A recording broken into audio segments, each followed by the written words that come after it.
What's going on, guys? It's Dean from Dean's Kitchen, and today I'll be showing you how to make some delicious crispy chicken sandwiches from scratch. Alright, so let's get to it.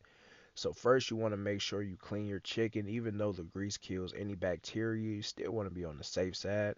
Next, you want to put all your chicken in a bowl and make a marinade consisting of pickle juice or vinegar, some yellow mustard, and of course you can't forget that hot sauce. I personally use original Louisiana hot sauce, baby.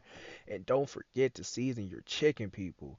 Use some Old Bay, Himalayan pink salt with black pepper, steak seasoning, seasoned salt, garlic and herb seasoning, and chili powder.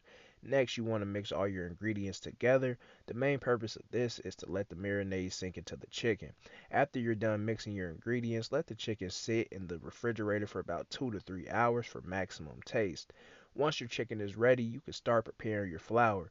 I like putting seasoning into my flour for a better tasting crust. And next, we prepare our fryer. I personally like to use vegetable oil when I fry chicken, but you can also use olive oil or peanut oil. I typically like to turn my heat, on a medium or medium low setting in order to make sure the grease isn't too hot once I start cooking the chicken.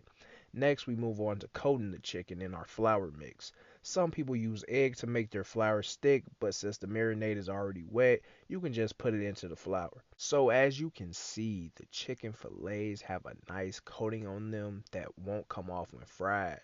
Oh, and how could I forget?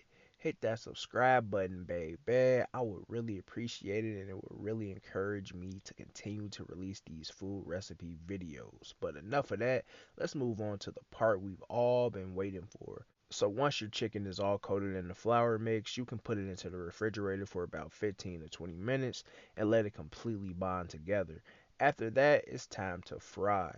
I like to put two fillets in at a time for even cooking on both sides. Once your chicken begins to float, you can flip it on the other side and let that cook for about 5 to 10 minutes until brown. And voila, here you have it. Next, we prepare our buns. I use brioche for texture and thickness, and preheat your oven for about 375 degrees and heat your buns for about 5 minutes.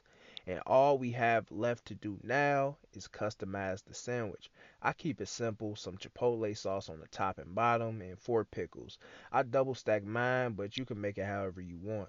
This chicken sandwich is so good. I want you guys to try it out for yourself and just hear that crunch.